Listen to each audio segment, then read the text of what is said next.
يا أيها الذين آمنوا اتقوا الله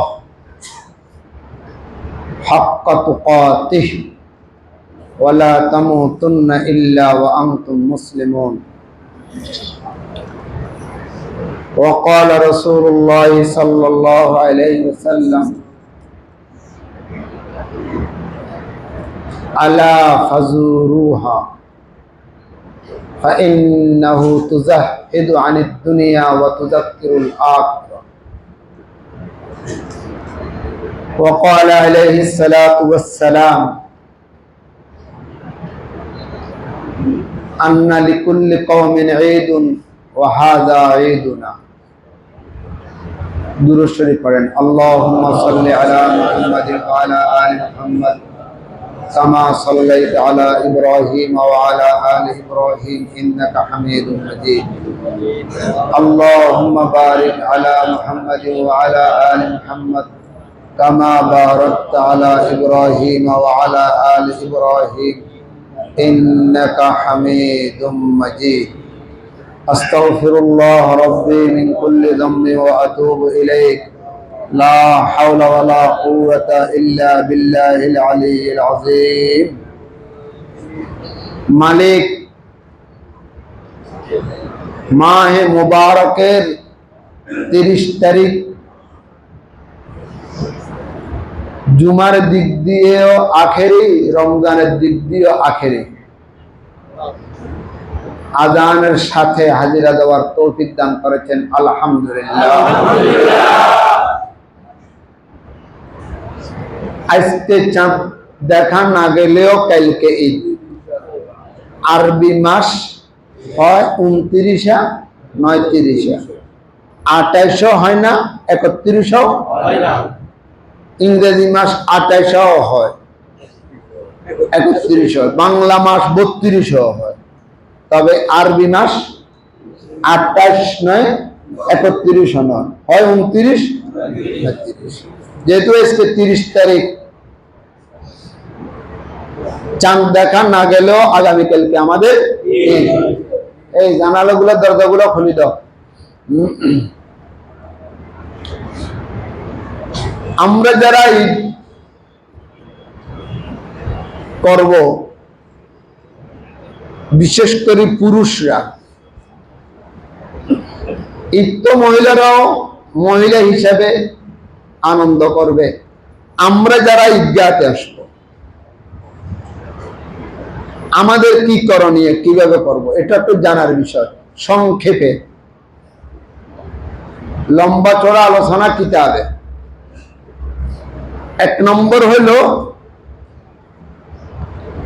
30 দিন বলা হয়েছে সেহরি খাওয়ার সময় শেষ, সাহারি খাওয়া বন্ধ করুন। এই টাইমে মুখে তালা ছিল। মাসআলা হলো আগামীকাল মাইকে কথা কত না। আমি তো জানি এই টাইমে সেহরি খাবার টাইম শেষ।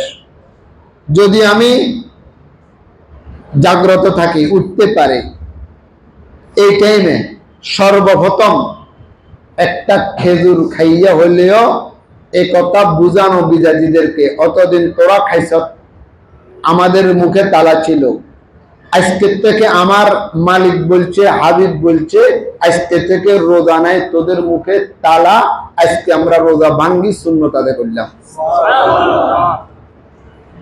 উঠতে পারি না এই টাইমে। যখন উঠবেন, উযু করি হোক না করি হোক, কুলি করি, মুখ ধুইয়া সর্বপ্রথম একটা খেজুর খাওয়া, যদি থাকে, না হয় যে কোনো একটা জিনিস খাওয়া, এটা সর্বপ্রথম সুন্নত। মানে এই কথা বুঝানো, আজকে কি নেই, বলেন বলেন, আজকে কি নেই, এই কথা বুঝানো, যে কোনো ভাবে রোজা ভাঙ্গার কারণ বুঝানো। এবারে খেজুর খাই হারেন, বিড়ি খাই হারেন, অন্য কিছু করি হারেন, এ কথা বুঝেবেন আজকে কি নেই, রোজা নেই। এটাও প্রথম সুন্নত। এটা মতন আমাদের দেশে অনেকে করে না। ওই ফজর নামাজ পড়ি আসি, ঈদগাহ যাবে, আগে দিতে সেনা খায়, কর না হাসানি। সুন্নত হইল ঘুম থেকে উঠি সর্বপ্রথম রোজা নাই, একথা বুঝানো। এক নম্বর 2, ঈদগাহে যাওয়ার আগে কবর জিয়ারত করা। বলেন,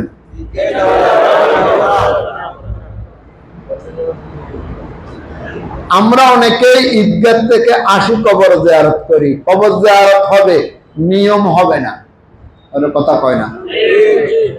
ভাত খাইতে লবণ খাইতে ভুলে গেছি, পরে দি মনে হয়েছে খাই, এবারে গইয়ানি দিতে আছে, কি রে লবণ এখন ওসমিয়া লইতে আছে, লবণ খাওয়ান হয়েছে, তবে নিয়ম হয় না। ওর কথা কয় না। কবর জিয়ারত ঈদগাহ যাওয়ার আগে। বলেন, পরে নয়। কারণ যতক্ষণ পর্যন্ত রওয়ায়েতে বোঝা যায় ঈদের নামাজের সালাম ফিরাবে না, ততক্ষণ পর্যন্ত কবরবাসীরা মুক্তিতে থাকে, কবর আযাব মাফ থাকে। কারো কারো মত ভিন্ন আছে, চাপ উঠলে চলে যায়। তবে এটাও আছে, ঈদগাহ সালাম ফিরানোর আগ পর্যন্ত এখনো জামিনে আছে। কে কে বলে জামিন ক্যান্সেল হয়ে গেছে, বার হতে কতক্ষণ সময় লাগে, এটা ঈদগাহের জন্য সময় আনি, এখন জামিনে আছে। আপনি ঈদগাহে যেতে যখন কবর জিয়ারত করবেন, এখনো আপনার মুরব্বি জামিনে। বলেন, এখন আপনার মুরব্বি কি জামিনে থাকতে জামিন মঞ্জুর করানো সহজ। বলেন তো কি হয়েছে, বাইরে গেছে, জেলে ঢুকি গেছে, জামিন মঞ্জুর শেষ, আবার জেলে তুমি বার করতে খবর আছে, কথা কয় না, গেলে বার করতে খবর আছে। এই জন্য জামিনে থাকতে আবার জামিন করান। বলেন, জামিন থাকতে তাই আগে না পরে, আগে।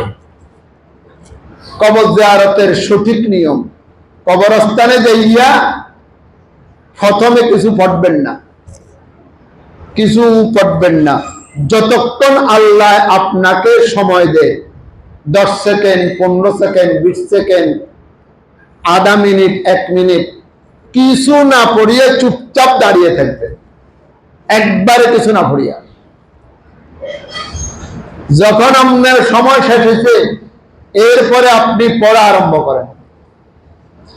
কারণ যতক্ষণ পর্যন্ত না পড়িয়া চুপ থাকে, ততক্ষণ পর্যন্ত কবরওয়ালারা আপনাকে দেখে দেখে শান্তি পায়।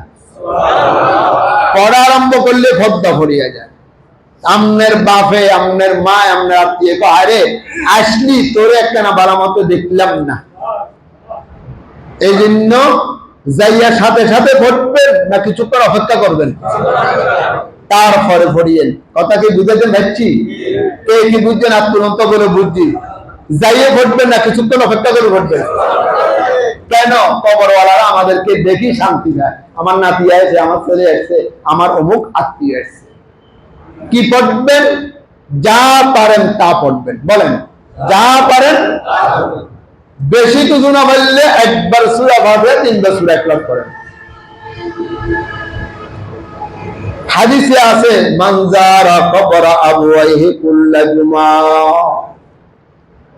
প্রত্যেক জুমার দিন যে ব্যক্তি মাতা পিতার কবর জিয়ারত করবে, 3বার সূরা ইখলাস পড়বে, এই জুমা থেকে এই জুমা পর্যন্ত আল্লাহ তাদের কবর আযাব মাফ করিয়ে দেয়। প্রত্যেক জুমার দিন যাওয়ার চেষ্টা করবেন, এই কবর জিয়ারতের নিয়ম শেষ। ঈদগাহে যাব সাজিয়া সুজিয়া, যার যেটা আছে। বলেন, বলেন, যার যেটা ভালোটা পরিধান করিয়ে যাবেন। আপনার জামা দুটার মধ্যে যেটা ভালো, এটা যদি থাকে সুগন্ধি ব্যবহার করে যাবেন, থাকলে আর কি ব্যবহার করে যাবেন।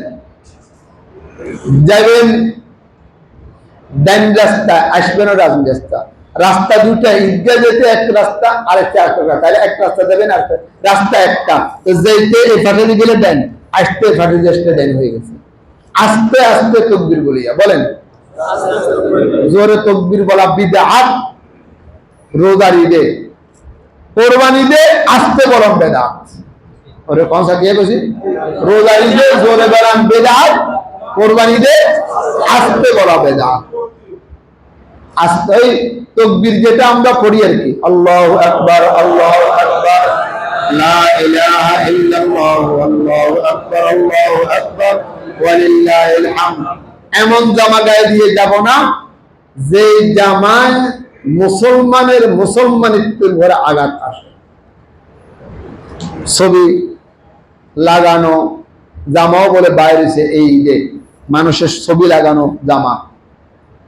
লা তাদখুলুল মালায়েকাতু বাইতান ফীহি কালবুন আও তাসাবির, ঘরে যদি ফটো লটকানো থাকে, হাফিজ হুজুরের ঘরে ফটো লটকানো আছে ওসামা বিন লাদেনের, ঘরে ফটো লটকানো আছে আব্দুল কাদের জিলানীর, ঘরে ফটো লটকানো আছে আবু বকর সিদ্দিকের, ঘরে ফটো লটকানো আছে মুহাম্মদুর রাসূলুল্লাহ।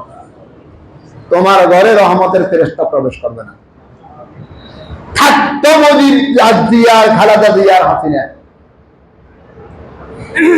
লা তাদখুলুল মালায়েকা, ফটো লটকা রেখেছে, আব্বা মরে গেছে স্মৃতি, যাদের ঘরে ফটো রাখেন বালিশের তলে, রাখেন আলমারিতে, যেন না দেখা যায় আলমারিতে ফটো না, আমি বিলে রাখে দাদার ফটো রেখেছে। লা তাদখুলুল মালায়েকা বাইতান, ওই ঘরে ফীহি কালবুন, কুকুর অথবা ছবি। ইন্না আশাদ্দাল আযাব ইয়াউমাল কিয়ামাতে আল মুসাব্বিরুন, কঠিন আযাব কিয়ামতের ময়দানে যারা অনিচ্ছায় ফটো কাজ করে, ফটো উঠায়। ফটোওয়ালা জামা নামাজ হবে না। আমাকে বলছে তো ঈদের অফার, ফটোওয়ালা জামা বাইরে, এমন জামা গায়ে দেব না। নতুন জামা গায়ে দেওয়া মুস্তাহাব, সুন্নত, তবে জোর করে চাঁদা করিয়ে কাউকে হাদিয়ার জামা হারাম। মুস্তাহাবের জন্য হারাম কাজ করলে 15,000 টাকা দেন, ছেলেদেরকে জামা দিতে হবে, গেঞ্জি দিতে হবে, চাঁদাবাজি করিয়ে জামা না। খলিফাতুল মুসলিমিন হযরত ওমর ফারুক রাদিয়াল্লাহু তাআলা, খলিফাতুল মুসলিমিন, অর্ধ পৃথিবীর বাদশা, ঈদের আগের দিন ঘরে গেছে, বাচ্চারা কাঁদে,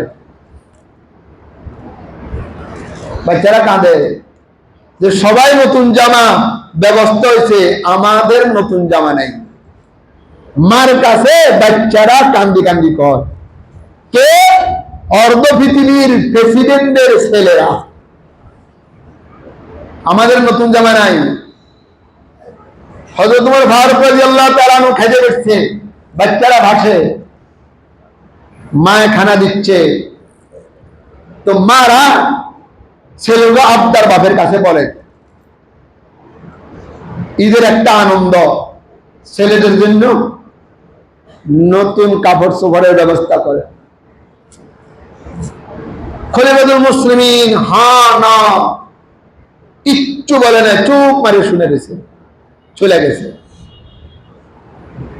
বাইতুল মাল, যার কাছে রাষ্ট্রীয় কোষাগারের চাবি, যিনি বেতন দেয়, খলিফাতুল মুসলিমিন সরকারি লোক, তার বেতন আছে, দেখলো খলিফা দেখছে না, আসবে নেই, বলো তোমাকে দেখছি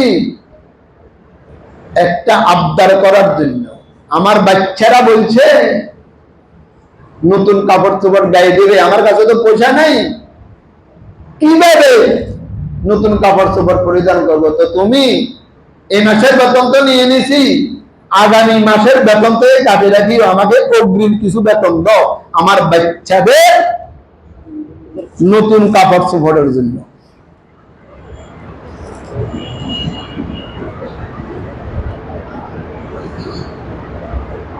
বাদশা, প্রেসিডেন্ট, আমার অধীনে সে চাকরি করে, সে বলে আপনি লিখিত দেন 2 কথা, আমি আপনার বেতন দিব। 2 কথা লিখিত দেন, আপনাকে যে আগামীকালকে সবাই প্রধানমন্ত্রী মানবে, প্রেসিডেন্ট মানবে, এটার গ্যারান্টি দেন। যদি সবাই সংগ্রাম করে আপনাকে নামাই দেয়, লিখিত দেন আপনি যে আগামীকালকে প্রেসিডেন্ট থাকবেন, লিখিত দিতে হবে, আমি বেতন দিব। নম্বর 2, আপনি যে আগামীকাল বেচবেন এটার গ্যারান্টি দেন। তা আমি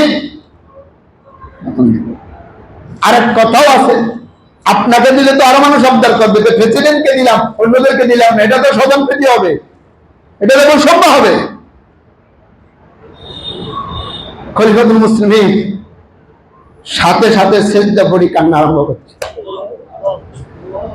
উলাইকা বাই বাজিনিল মুসলিম ইজা জামাতনা ইয়া জারিরুল মাজামিউ, কত গেল কত এলো হিসাব তাদের নাই, তোমার মতো যেজন গেল হিসাব তাদের পায়।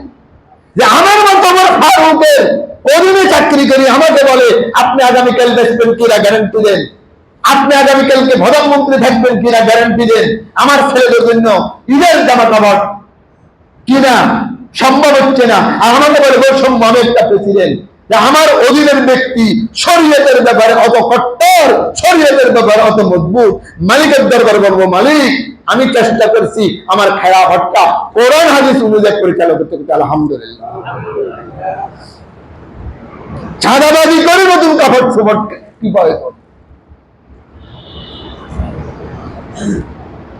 ও দুনিয়ার শাসকরা এখনো চেয়ারম্যান হও নাই, মেম্বার হও নাই, মেয়র হয়ে যা, এমপি হয়ে যা, ভাব এখন তুমি দ্বিতীয় আছো চাঁদাবাজি করে করি, চাঁদাবাজি করে দিও নিজের পকেট থেকে দাও। শুনছি অমুকে 50,000 অমুকে 30,000 40,000 দিতে একদম মানুষের দিবে আল্লাহ। নতুন কাপড় চোপড় জায়েজের তরিকা, লাইসাল ঈদ লিমান লাবিসাল জাদীদ ইন্নামাল ঈদ লিমান খাফাল ওয়াঈদ। খোদার ভয় তো নাই, নতুন কাপড় চোপড়ের ঈদ না। 74 নম্বর সুন্নাত,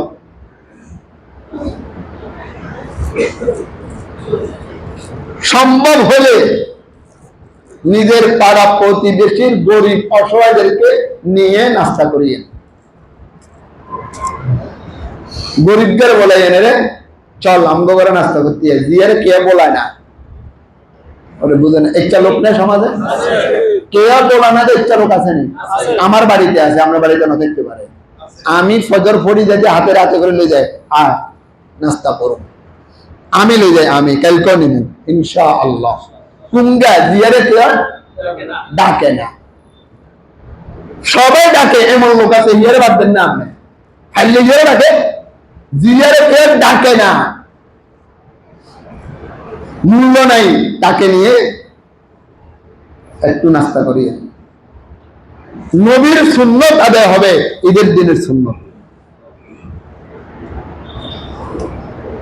6 নম্বর তৌফিক অনুসারে অসহায় গরিবের মাঝে যা পারেন বন্টন করিয়ে, তৌফিক অনুসারে বলেন না, তৌফিক অনুসারে। ঈদগাহ পয়সা উড়ায় ইমাম আল্লাহ, ঈদগাহ আল্লাহ এগান্ন এখন তো আপনার সমাধি কোনো কথা কয় না, ঈদগাহ ইমামের দ্বিতীয় এগান্ন এমনি গরিব গুনারে কিছু দেওয়ার চেষ্টা করিয়েন, পকেটে পয়সা রাখিয়েন তাদের জন্য। আমিও রাখবো ইনশাআল্লাহ, বলেন না ইনশাআল্লাহ। ঈদের দিনের সুন্নত মুআনাকা করা নাই, ফাইনও আই কিতাম কেন এই বেদিকে কারবার, ঈদের দিনে কত ফাইনও আমরাজি করো নাই, করো না ফাইন, মানে আমরা দেশে তো করে, তাহলে কি কারণ মুআনাকা করবে ওই ব্যক্তির লগে যে ব্যক্তির লগে অনেকদিন ধরে দেখা হয়েছে, কোন কোন কোন মুআনাকা করবো কার লগে কোন চাই, কমপক্ষে 2-3 দিন পরে দেখা হয়েছে, টাকা গেছে, আয় মুআনাকা করবো, একসাথে দোনোগা ব্রাশ করছে, সাবান দিয়ে গোসল করছে, ইয়ার বাদ ইয়ে গেছে, ইয়ার বাদ ইয়ে গেছে, একসাথে আবার ঈদগাহ আব্দুল ধরে গেছে, এবার ঈদের সালাম হিসেবে দোনোগা আমদান দিয়ে পারেন, ওরে কথা কয় না, আসেনি আমাদের দেশে আসেনি এখানে, এটা সুন্নত নয়, কোন না, এটা কি নয়, আবেগে করি, তবে আবেগের ভিতরে কোন কোন ওলামায়ে কেরাম বলে ঈদের দিন আবেগ করণ যেন সুন্নত ঠিক থাকে। মুআনাকা একবার, আল মুআনাকা মাররা, বলেন আল মুআনাকা মাররা, দাঁড়ান মৌলভী আব্দুল্লাহ, দাঁড়ান না, দূরে দাঁড়ান, এই মুআনাকা দেখো, এদিকে আল মুআনাকা মাররা, এদিকে দেখান, ওনারও ডাইনকান আমারও ডাইনকান, বলেন ওনারও ডাইনকান একবার। কবার? এভাবে ওনারও দেন আমারও দেন। একবার মুআনাকা করার সুন্নাত। এই জানাজা দিলেন, মুআনাকা করব একবার। কবার? একবার। আমগো দেশে ইজ্ঞারে ছাবে ওর কথা কয় না। কবার করে আল্লাহ জানে। এক তো মুআনাকা দরকার নাই, দেখা হইছে তো প্রত্যেক দিন, তারপরে ঈদের দিনের আনন্দ হিসাবে করলেন, কবার করবেন? একবার। ছাড়িবেন নি, মনে রাখতেন।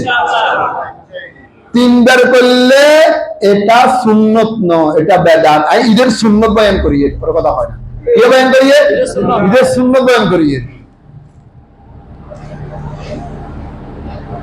যদি পারেন, যদি আল্লাহ তৌফিক দেন, নিজের আত্মীয় স্বজন যাদের সাথে রক্তের সম্পর্ক তাদের সাথে দেখা করার চেষ্টা করিয়েন। এমনি তো দেখা হয় না, খালার বাড়ি যান না, মামারে খেতেন যান না, ফুফুরে খেতেন যান না, ঈদের দিন হইলেও চেষ্টা করিয়েন। আমিও চেষ্টা করি। আমি কালকে ঈদের নামাজের পর থেকে এশা পর্যন্ত থাকুন রাস্তাঘাটে। এশার নামাজের টাইমে বাইক বসুন, আমি লেখিয়ে রেখেছি, কাগজে লিখছি ঈদের নামাজ হরি কোন বাইক যাবো, কার ঘরে কনে কনে দুর্গে ভাত খামু, কনে জোরে না ধরুন, কনে আসর না ধরুন, কনে মাগির হরুম, এশার নামাজ হরুম বাইক দিয়ে। এই কাইলে সারাদিন আমার গুড়া থাকবে। ওয়াস্ত করিয়ে নিম্নত যেন আল্লাহ পাক আমল করার জন্য তৌফিক দান করে। ঈদের দিন কমাস কম চেষ্টা করি, আর প্রতি মাসে আর বছরে না ফেললেও। কোরবানিদের সময় হয় না, আমাদের বিভিন্ন কাজ থাকে, চামড়া ইত্যাদি দেন, রোজার ঈদের টাইমে চেষ্টা করি। যদি পারেন চেষ্টা করিয়ে। ঈদের দিনের সুন্নত, গুরুত্বপূর্ণ সুন্নত, যেটা আমাদের থেকে বিলীন হয়ে গেছে, নাই বললেই চলে, একবারে বিলীন হয়ে গেছে, যে কারো সাথে যেন বিভেদের আর লেশ মাত্র না থাকে। হিংসা, বিদ্বেষ,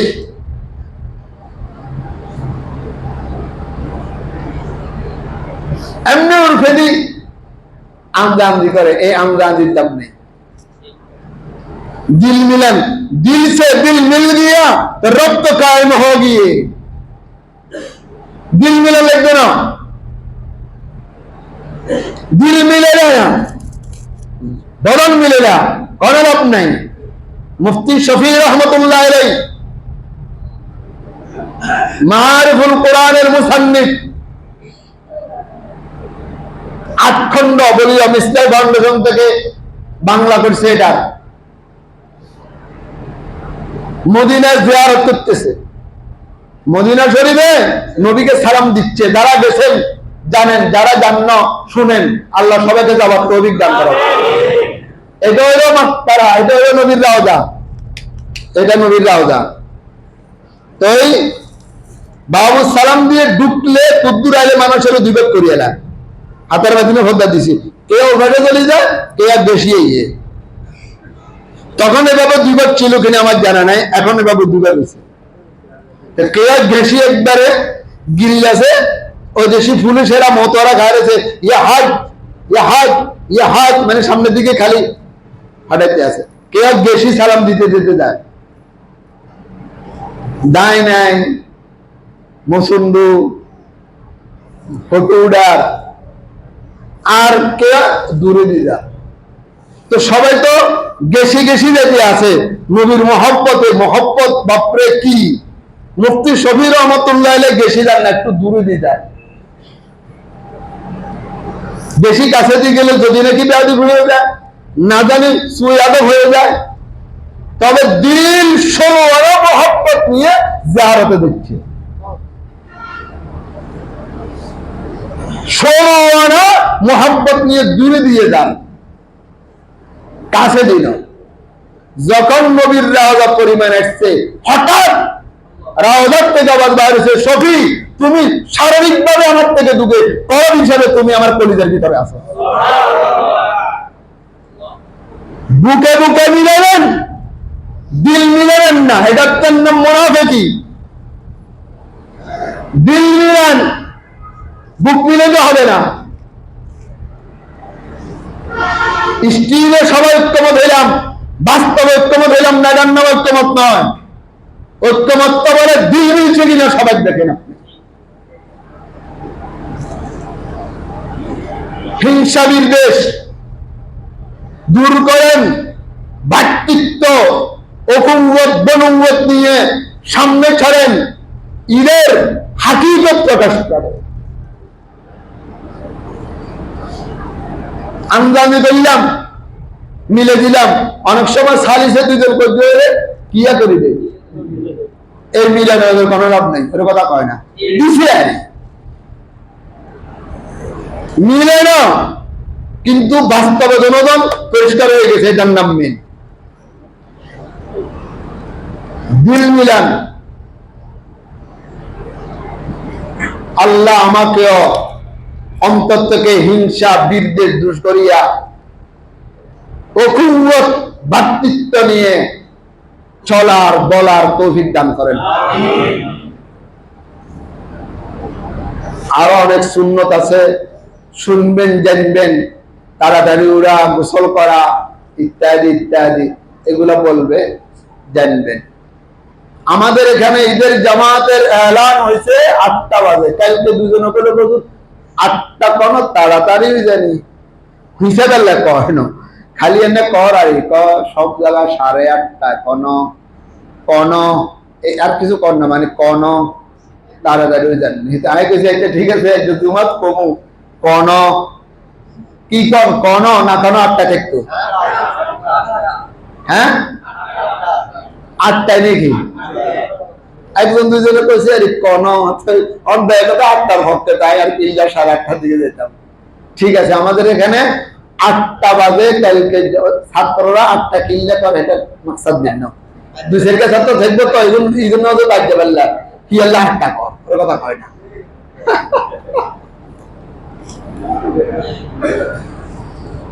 আল্লাহ ঈদের দিনের আমেজে রমজানের ইবাদত যেন না ভুলি যাই, আল্লাহ তৌফিক দান করো। রমজানে যে শ্বাস দিলাম, রমজানে যে তৈরি করলাম, এই দিনটা যেন কমপক্ষে আগামী রমজান না হলে সমাজ পর্যন্ত যেন ডাক কাটা যেন ঠিকই থাকে, বলেন আমিন। মানে থাকবো তো ইনশাআল্লাহ। বাকি কোনো প্রশ্ন থাকলে আমাদের ফরদি প্রশ্ন করিয়ে উত্তর দেবে ইনশাআল্লাহ। যাদের জিম্মায় নামাজ আছে নামাজ আদায়